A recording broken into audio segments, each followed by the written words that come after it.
First at 9 this Thursday, the 4th of July 2024. At long last, Sri Lanka reaches final deal with international sovereign bondholders. Agreements will be assessed by the Official Creditor Committee and the IMF, reveals the Finance State Minister.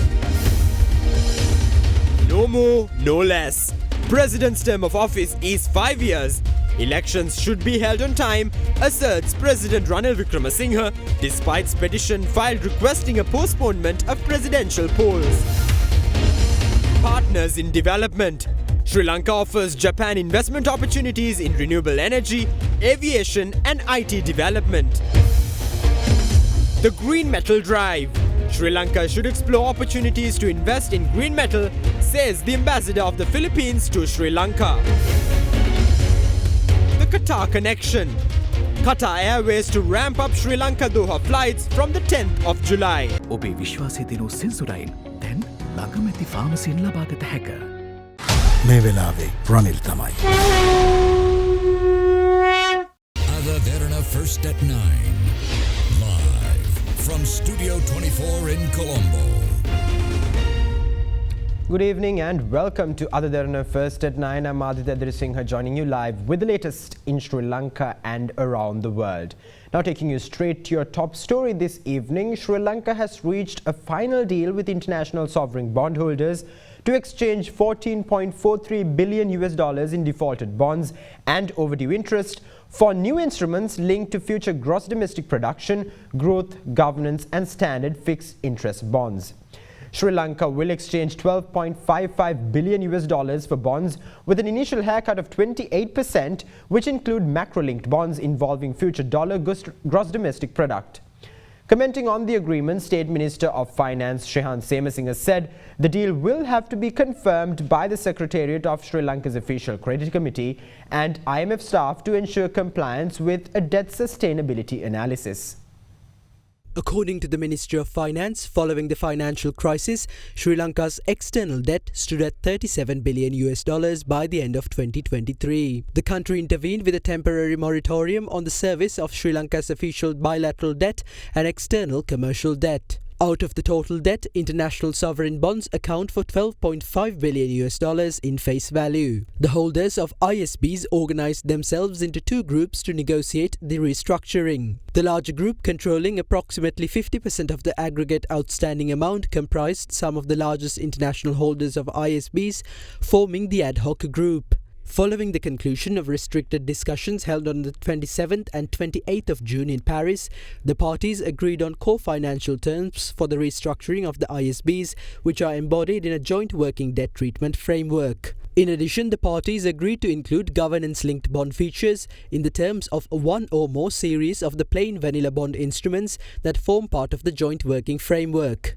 Accordingly, Sri Lanka will exchange $12.55 billion for bonds with an initial haircut of 28%, which include bonds with a state contingent factor, also known as macro-linked bonds, involving future dollar gross domestic product. According to the Ministry of Finance, bondholders have also agreed to an 11% haircut on $1.889 billion of past due interest compared to an earlier proposal. State Minister of Finance Shehan Semasinghe said the deal will have to be confirmed by the Secretariat of Sri Lanka's Official Creditor Committee to ensure comparability with their restructuring terms and IMF staff on compliance with a debt sustainability analysis. We are pleased to announce that we have concluded our discussions with the ISP holders, the ad hoc groups, but there are further two steps to be completed. First, the agreements what we have reached will be assessed by the Official Creditor Committee to see comparability of treatment among creditors. Secondly, the IMF also will assess to which extent, how far the agreements reach the debt sustainability analysis. So once the Official Creditor Committee makes their assessment on the comparability of treatment, and the IMF also makes their assessment on how best we have reached debt sustainability analysis, we should be able to continue our discussions and reach agreement in principle. So we have managed to create confidence in the economy, and the economy will continue to grow. The benefits of the growth of the economy will trickle down to the general masses in Sri Lanka, but of course it will take some more time. We look forward for the assessment and comments of the OCC with regards to comparability of treatment and the IMF on the debt sustainability analysis. And once we receive comments from both the OCC and the IMF, we should be able to continue and reach agreement in principle. I think that will enhance support or would create a conducive environment for the rating agencies to look at Sri Lanka positively. Of course, there are a few more steps to be completed, which we are confident as a government will be able to complete all the required work to be done. Crunchy goodness for hunger on the go. Now, President Ranil Wickremesinghe says he firmly believes that the president's term of office is 5 years and that he supports the calling of a presidential election in 2024 as per the directives of the Election Commission. Addressing the allegation that the fundamental rights petition filed before the Supreme Court yesterday seeking an interim order postponing the presidential polls was filed in accordance with his orders, the head of state asserted that the petitioner did not consult him prior to the filing of the petition.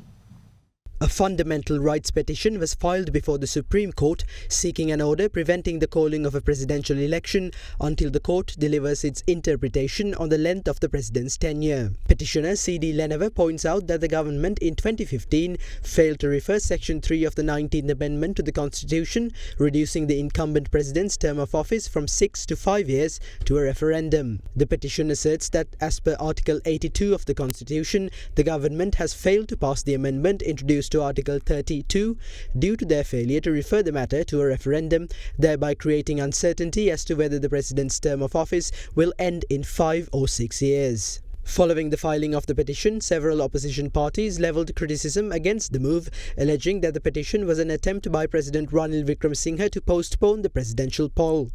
Meanwhile, today, President Ranil Wickremesinghe in a statement claimed that he firmly believes that the president's term is 5 years and that he supports the Election Commission's steps to hold the presidential election in 2024. Taking to X, the president added that the petitioner did not consult him or his lawyers prior to filing the petition. Horizon Campus 2024 intake. Register now. Now, meanwhile, the Supreme Court has decided to take the fundamental rights petition filed by entrepreneur C.D. Lenever for consideration. Accordingly, the petition will be taken up for hearing on Monday, the 8th of July. The petition will be heard by a 5-member bench headed by Chief Justice Jayantha Jayasuriya. Star Dishwasher Dali Hell Indul Pahasuwen Sede. Star Dishwasher Magic Tub Picker. Crunchy goodness for hunger on the go.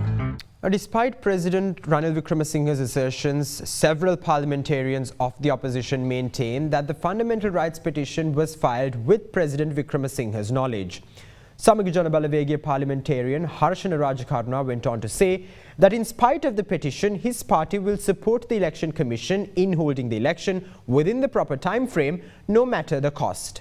Meanwhile, leader of the Pivithuru Helaurume, Uday Gammanpilla, pointed out that a similar petition caused local government elections to be postponed indefinitely and warned that the same might take place with the presidential polls. However, TMTK leader C.V. Vigneshwaran is of the view that postponing the presidential election will be beneficial for Sri Lanka given the country's current political climate. Ranil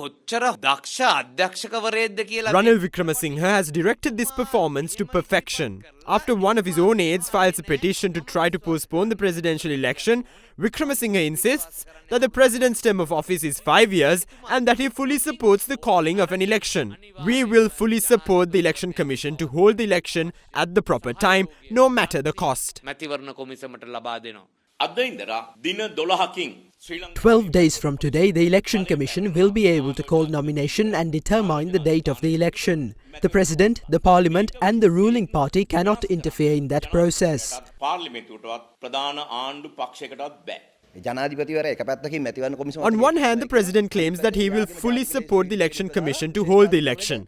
However, on the other hand, he instructs one of his former National List candidates to file a petition before the Supreme Court to try to postpone the election. Are we supposed to believe that one of his former nationalist candidates would file this petition without the president's knowledge?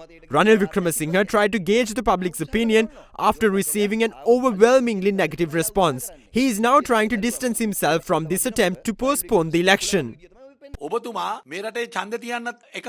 president says that he supports the calling of an election. This petition is an attempt to sabotage the country's democracy. If the president wants to protect the country's democracy, he should inquire from the Attorney General as to the necessary steps to resolve this issue.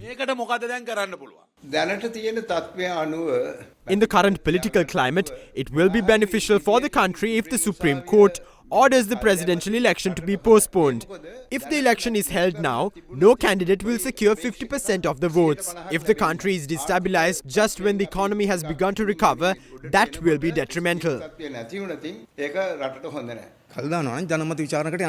If the election is to be postponed, that must be done through a referendum. If Ranil Wickremesinghe is confident of winning the referendum, he should have no trouble in winning the election. We believe that this petition does not have any legal basis. The reason we are paying this much attention to it is that in the past, a similar petition caused the local government elections to be postponed indefinitely. Therefore, we have a valid reason to be apprehensive of this petition, even though it has no legal basis. Neither the president nor the government has any connection with this petition. The president clearly stated this morning that he will support the election commission to hold the election at the proper time. The government is ready to support the president's decision. Philippine Ambassador Leo Tito L. Auzan Jr. says that the Philippines is interested in cooperating with Sri Lanka in several sectors, including renewable energy, fisheries and agriculture. Joining our current affairs program at Hyde Park with Indivari Amuwatta, the Philippine ambassador said Sri Lanka has an opportunity to explore possible investment opportunities in the Philippines, which has a large amount of green metal resources. During the discussion, he also highlighted the need for more engagement in discussions between leaders of both countries to improve bilateral relations. Our trade and investment, how are you looking at improving ties for mutual benefit for both countries? Actually, we are very keen to engage Sri Lanka in that, particularly in renewable energy generation, perhaps, like solar energy. I think there is one company from Sri Lanka that has already signified its interest in doing this for us. It's really a possible aspect of cooperation to enhance trade. Because we in the Philippines, we also have a very rich resources on renewable energy. We have an ample deposit of green metals in our country, which people interested in if they come to invest. Sri Lanka can also engage us in the field of agriculture, particularly maritime products development or processing. For example, tuna processing and canning that can be entered into, and also coconut products manufacturing or development. Sri Lanka can also come to us in that regard, and we could engage Sri Lanka in that regard. Ambassador, you mentioned about renewable energy investments and development of renewable energy sources here. How big is renewable energy playing a role in the Philippines? It is right now gradually creeping into the limelight. We have this ample resource of green metal, copper, nickel and cobalt. Mind you, the Philippines has been rated to be second in the global market in terms of its nickel resources. Particularly with respect to copper, we are also figuring in the top 10 globally. If Sri Lanka can look into the possibility of application of these green metals, perhaps industry, car manufacturing industry, if it has it, particularly electronic vehicles, which are now fast becoming in vogue. Our person-to-person interaction in the coming months and years. That's why when I met with the Minister of Tourism and I met also with the Minister of Port, Shipping and Aviation, I have stressed on the matter of the need to operationalize and put life and give life into our existing air services agreement, which has been signed in 1976. If at all we could already start flying from each other's capital soonest, not necessarily by direct flights, but by flights at least, by operationalizing that air services agreements, we can increase tourism traffic to the benefit of both our countries. Now, Sri Lanka's Foreign Minister, President's Counsel Ali Sabri, currently on a visit to Japan, has stated that as Sri Lanka emerges from the economic crisis, Japan must explore further investment opportunities in the country. He made those remarks during an interview with the Japanese newspaper Nikkei.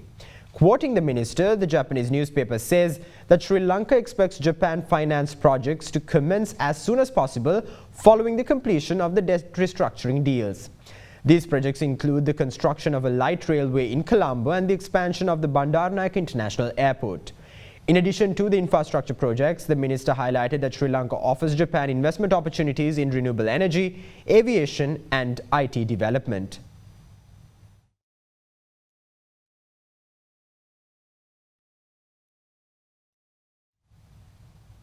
Former General Secretary of the Sri Lanka Freedom Party, MP Dayasiri Jayasekara, says that he will not accept Minister Nimal Siripala de Silva's decision to suspend his party membership as he does not recognize the minister as the lawful chairman of the party. Meanwhile, Senior Vice Chairman of the SLFP, Minister Mahinda Amaravira, claims that there is no legal basis for Jayasekara's claim as the SLFP elected its new chairman in accordance with the party's constitution. The Colombo District Court issued an interim order revoking the Sri Lanka Freedom Party's decision to dismiss MP Dayasiri Jayasekara from party membership and the position of General Secretary. Colombo Additional District Judge Aruna Wickramasinghe issued this order after considering a petition filed by MP Jayasekara. However, addressing a media briefing yesterday, the SLFP's General Secretary Duminda Disanayake stated that Jayasekara's party membership was temporarily suspended due to allegations of leading another political alliance outside the Sri Lanka Freedom Party. The court order states that it will remain valid until the conclusion of the hearing. All members are obligated to allow me to continue working in this position without disruption. While I was preparing to resume my duties, despite not having received an official letter yet, I learned yesterday that Nimal Siripala de Silva, a senior vice chairman of the party, has suspended my party membership. I do not recognize Nimal Siripala as the chairman of the party. Those who betrayed the party's decision by joining the government to secure ministerial portfolios are now attempting to return to the party in order to form an alliance with the government. They are now devising methods to persuade the SLFP to support President Ranil Wickramasinghe in this upcoming election. We oppose this. Meanwhile, SLFP Senior Vice Chairman Minister Mahinda Amaravira says that following the conclusion of the legal proceedings, the party has already elected a permanent chairman and general secretary. The party does not have two general secretaries. Dayasiri Jayasekara filed a case against Maithripala Sirisena and Jayasekara won that case. By then, Sirisena was no longer a member of the party. After concluding legal proceedings, we have duly elected a permanent chairman and a general secretary. There is no longer a crisis in the party.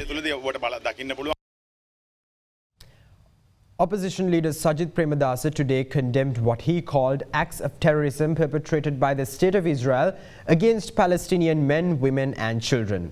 Speaking at the 284th edition of the Sakwala program in Eravur, the opposition leader went on to say that the people of Sri Lanka will stand firmly with the people of Palestine by the end of this year. The 284th edition of the Sakwala program was held at the Al-Azhar Girls High School in Eravur, Batikalo, under the patronage of opposition leader Sajith Premadasa. In our 76-year history, never has any individual, a group or a team that has supported the cause of development of Sri Lanka while being out of power. Never has it been done. And we are the first to do it. And we are extremely proud of this massive achievement. We hope to make all 10,096 state schools in our country. And I also plan to make sure when we make all of the 10,096 schools in our country smart schools, 1,539 There are 1,539 schools without computer facilities and smart boards. I am glad that the Sakwala program was able to get that equipment to some of those schools. While donating smart boards, I got the opportunity to share a few thoughts on politics and political science with some advanced level students. We are of the firm opinion that Palestine has the right to declare itself a separate state, and we stand with the people of Palestine to that end. We condemn the dehumanizing acts of terrorism carried out by the State of Israel against the Palestinian people and urge the Israeli Prime Minister Benjamin Netanyahu to stop committing the genocide of Palestinian men, women and children. I also assert that by the end of this year, the Sri Lankan people will stand firmly with the people of Palestine. There are several elements to consider when a country is being formed. One is its territory. The others include its people and the state. Those elements make up a nation state which will be recognized by the international community. To develop a smart nation, education must be smart. Smart education, smart students, smart youth, smart schools, smart citizens, smart country, smart global citizen. That is our way forward. Smart global citizen. ඒක තමයි අපේ ගමන් මාර්ගය.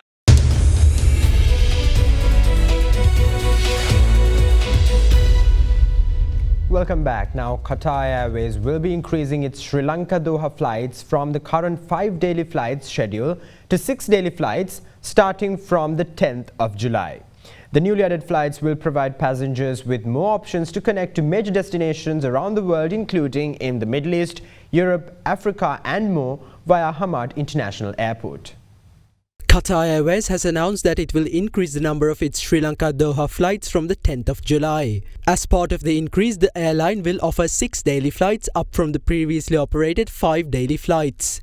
The additional flights will be served by the Boeing 787 aircraft, featuring 30 business class seats and 281 economy class seats.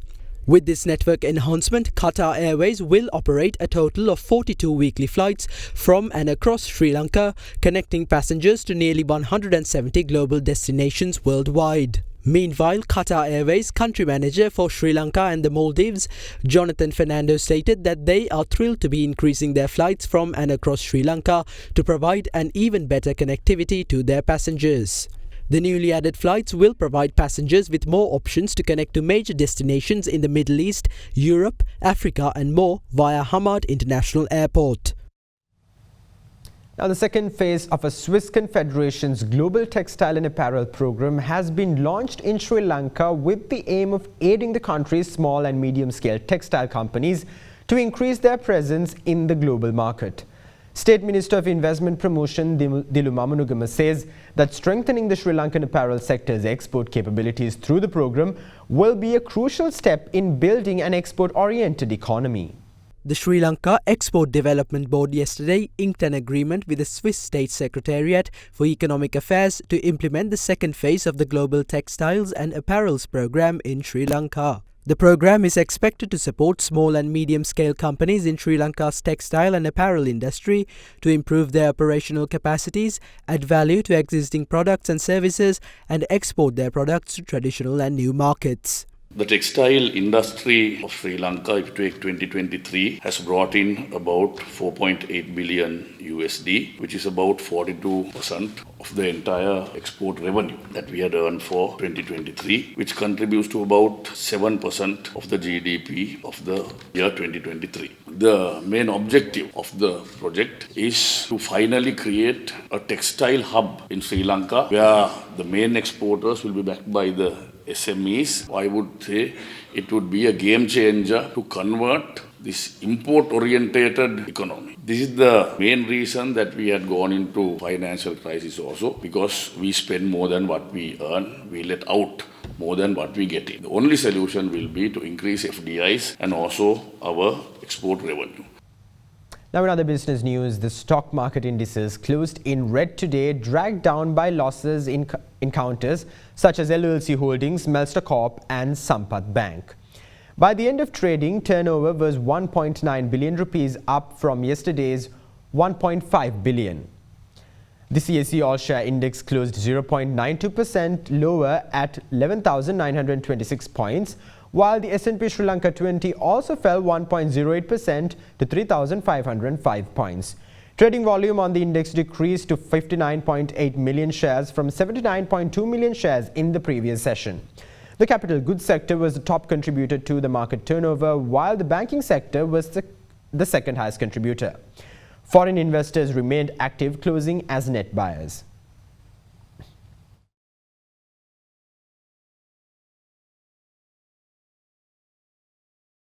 Now let's take a look at the rupee exchange rates during the day.